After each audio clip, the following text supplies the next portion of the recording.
Hi friends, నేను మీ ఆది lift technician. ఏంటి ఇంత ఫాస్ట్గా వెళ్తున్నారని చూస్తున్నారా? ఎస్, మేమైతే ఇప్పుడు ఖమ్మం వెళ్తున్నాం. మా రెగ్యులర్ కస్టమర్ వాళ్ళ ఫ్రెండ్ అది మోటార్లో సౌండ్ వస్తుంది, లిఫ్ట్ మూవ్ అవ్వట్లేదంటే ఇంకా కంప్లైంట్ చెప్పారు. సర్లే సార్, మేము 200 వేరియస్ కిలోమీటర్లో ఎక్కడికైనా వెళ్తాం, విజయవాడ నుంచి అన్నాం. సరే అని వెళ్ళిన తర్వాత చూస్తే గేర్ ఆయిల్లో ఒక్క చుక్క లేదు. మన గేర్ ఆయిల్లో ఆయిల్ అనేది ఇప్పుడు ఉండాలి, లేదంటే మన బండి ఇంజిన్ ఆయిల్ అలాగో ఇది అంతే. సర్లే అని ఇంకా ఆయిల్ తెచ్చి ఆయిల్ పోసిన తర్వాత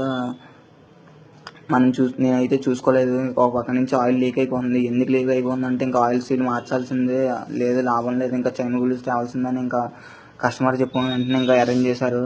ఇంకా కారు కౌంటర్ హ్యాంగ్ చేసి ఇంకా మోటార్ రోపులు అయితే తప్పించాం. ఇంకా పని అయితే మొదలుపెట్టాము. మోటార్ ఇప్పిన తర్వాత దీని వచ్చిన రిజల్ట్ ఏంటంటే కస్టమర్ చేసిన తప్పు ఏంటంటే సంవత్సరం నుంచి ఎవరికి లిఫ్ట్ అనేది మెయింటెనెన్స్ అవ్వలేదు. దానివల్ల ఇంకా లిఫ్ట్ రన్ అవుతుంది అనుకుంటున్నారు, కానీ లోపల చాలా డ్యామేజ్ అవుతుందని అనుకోలేదు. దానివల్ల ఇప్పుడు మొత్తం వైండింగ్ అనేది పోయింది. 10 రూపాయలు అయ్యే పని ఇప్పుడు 100 రూపాయలు చేసుకుంటామంటే ఇదే అంటారు. మీకు కూడా లిఫ్ట్లు ఉంటే ఎప్పుడు అలాంటి పొరపాటు చేయకండి. దగ్గరలో ఏ ఎలివేటర్స్ ఉంటే ఆ ఎలివేటర్స్కి మెయింటెనెన్స్కి ఇవ్వండి, వాళ్ళే చూసుకుంటారు. వచ్చి చెక్ చేసుకోండి.